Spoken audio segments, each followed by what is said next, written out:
Puisque vous parlez de pleurer, transition tout trouvée pour voilà. les grosses Alors, j'avais vu de loin parce que j'ai des lunettes vraiment.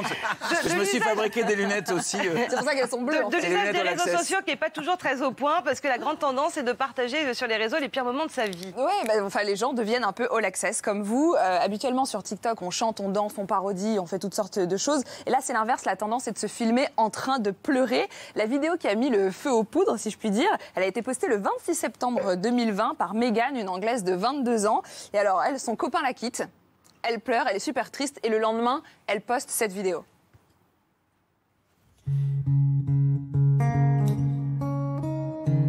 Ça faisait 3 ans qu'ils étaient ensemble. Elle commence par une liste de toutes les choses qu'elle aimerait faire dans la journée et qu'elle essaye de faire. Donc elle fait son lit. Elle se prépare. Elle se prépare et puis ensuite elle prend une douche et malheur, elle tombe sur la serviette qu'il utilisait. Alors voilà, elle va la jeter. C'est extrêmement triste. Mais bon, elle essaye de reprendre confiance en elle. Elle passe du temps avec sa famille, etc. On a le droit de s'énerver ou pas quand on voit ce genre de vidéo. Je sais que vous avez des filles tous les deux. Donc c'est un bon scénario de film, mais bon, on connaît déjà, non? Non, mais ce qui est incroyable, c'est qu'il pleure vraiment. Non, mais elle pleure vraiment. Et ça touche les gens. C'est pas ça qui est incroyable. Ce qui est incroyable, c'est qu'elle se filme vraiment. Mais oui, en train de pleurer. C'est pas qu'elle pleure, c'est normal, elle est triste. Il y a une forme d'intimité qui est montrée comme ça au public, en fait. Et elle est là. Pudeur. Voilà, ça marche, et donc ça marche. Ça marche hyper bien. La vidéo a récolté plus de 2 millions de vues. Merci. Attendez. Ça va être peut-être sur l'appli. Vous êtes en train de pleurer. Il va falloir pleurer. Il va falloir pleurer un petit peu sur l'air. Et donc, pleurer aussi, on va faire un secteur comme ça. C'était le premier jour après sa rupture. Ensuite, elle a posté le jour 2, le jour 3, le jour 4. Donc on la voit aller un petit peu mieux au fur et à mesure. C'est une forme un peu de voyeurisme, de l'alarme. C'est vraiment, c'est un peu particulier. La forme, c'est un peu, vous êtes gentil. C'est assez particulier. Et donc le hashtag breakup sur TikTok récolte maintenant 9 milliards de vues en tout, donc toutes vidéos confondues. Et puis en français, le hashtag rupture, 200 millions de vues avec des Français qui pleurent et qui pleurent et qui pleurent. Donc là, on le voit, le profil de ceux qui postent ces vidéos, c'est plutôt des femmes, des jeunes femmes entre 15 et 20 ans, allez, 25 ans. Il y a aussi ça va énerver des les féministes, ça, parce que ça donne quand même une image de la femme qui pleure. Je suis pas d'accord. Il y a des hommes aussi. En fait, ça donne une image de l'homme terrible. Aussi, parce que c'est horrible, parce que tout d'un coup, on a l'impression... C'est tous des bougeas, quoi. Alors que finalement, si ça se trouve, c'est elle qui emmerdait dans l'histoire. Mais c'est plutôt les femmes, on sait pas.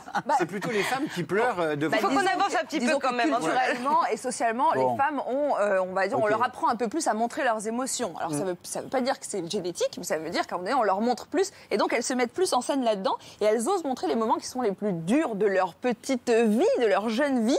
Mais il y a aussi des hommes et il y a aussi des adultes. Alors là, c'est un autre hashtag, c'est le hashtag divorce, donc forcément quelques années de plus. Et alors là, il y a 2 milliards de vues sur le hashtag. Les histoires sont très réalistes, parfois un peu violentes. Et alors on voit vraiment les réalités de la séparation, les déménagements, les enfants qui pleurent, enfin ça part dans tous les sens.